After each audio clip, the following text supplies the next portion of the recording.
This video sponsored by SBO Digital Marketing. Join SBO Digital Marketing work from home opportunity. Mobile based part-time job perfect for students, homemakers and job seekers. இதை பற்றி தான் இந்த intro வீடியோவில் பார்க்க போகிறோம். Skip பண்ணாதீங்க, பெரிய தப்பு. தினம் ₹300 சம்பாதிக்க அரிய வாய்ப்பு. இன்ஸ்டாகிராம், ஃபேஸ்புக் பயன்படுத்த தெரிந்தால் போதும். Content post and content publishing மூலமா தினம் ₹300 சம்பாதிக்கலாம். இந்த வேலை செய்ய 5 நிமிடம் போதும். Work training support, group communication support, all language customer live chat support, முக்கியமா சொந்தமா ஒரு பிசினஸ் ஸ்டார்ட் பண்ற அளவுக்கு உங்களால கற்றுக்கொள்ளவும் முடியும், சம்பாதிக்கவும் முடியும். இந்த வேலை வாய்ப்பு வழங்குவது 5 வருடத்திற்கு மேல ரன் ஆகிட்டு இருக்க நம்ம தமிழ்நாட்டு company school of business organisation private limited. மேலும் விவரங்களுக்கு டிஸ்கிரிப்ஷன்ல கொடுத்திருக்க நம்பருக்கு வாட்ஸ்அப் பண்ணுங்க. ஹாய் ஹலோ வணக்கம் மக்களே, இது கோபி ஸ்க்ரீன் யூடியூப் சேனல். இது வரைக்கும் நம்ம சேனலை சப்ஸ்கிரைப் பண்ணாதவங்க சப்ஸ்கிரைப் பண்ணிக்கோங்க. மறக்காமல் பெல் ஐக்கானை கிளிக் பண்ணி ஆளுங்கிற ஆப்ஷனை செலக்ட் பண்ணி வச்சுக்கோங்க. அப்போ தான் நான் டெய்லி போடுற வீடியோ உங்களுக்கு சீக்கிரமாக சேரும்.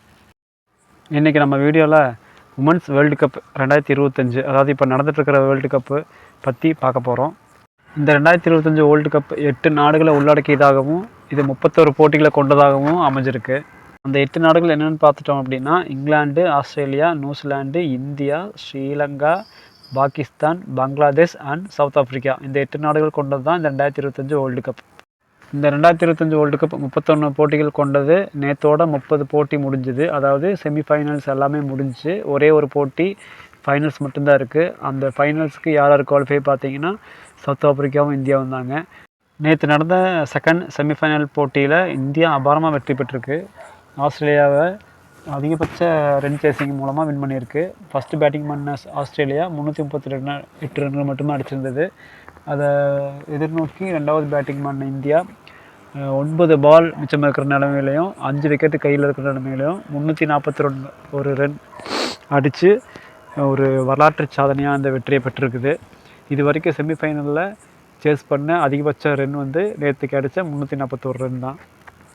இந்த வெற்றியின் மூலமாக, அதாவது வர்ற சண்டே நடக்கிற ஃபைனலுக்கு இந்தியா தகுதி பெற்றிருக்குது. இது ஒரு அபார வெற்றியாகும். இந்த வேர்ல்டு கப்பில் ஒரு தோல்வியை கூட சந்திக்காத ஆஸ்திரேலிய அணிக்கு நம்ம இந்திய டீம் முதல்ல ஒரு தோல்வியை கொடுத்து அதன் மூலமாக நம்ம செமி ஃபைனல்லேருந்து ஃபைனலுக்கு முன்னேறி இருக்கிறோம்.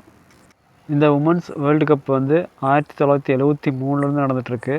அப்போலேருந்து 2022 வரைக்கும் கிட்டத்தட்ட 12 போட்டிகள் நடந்து முடிஞ்சிருக்கு. இந்த 12 போட்டிகளில் மொத்தம் 7 போட்டிகள் கொண்ட வேர்ல்டு கப்பை ஆஸ்திரேலியா ஜெயிச்சிருக்கு. 4 வேர்ல்டு கப் இங்கிலாந்து ஜெயிச்சிருக்கு. ஒரே ஒரு வேர்ல்டு கப் மட்டும் நியூசிலாந்து ஜெயிச்சிருக்கு. ஞாயிற்றுக்கிழமை இருக்கிற ஃபைனலில் இந்தியாவும் சவுத் ஆஃப்ரிக்காவும் மோதுது. இந்த இந்தியா சவுத் ஆஃப்ரிக்கா 2 அணிகளுமே இது வரைக்கும் வேர்ல்டு கப்பை அடித்ததில்லை. இந்த தடவை இந்த 2025 வேர்ல்டு கப்பை எந்த டீம் அடிக்க போகுது அப்படிங்கிறது கமெண்ட் பண்ணுங்கள்.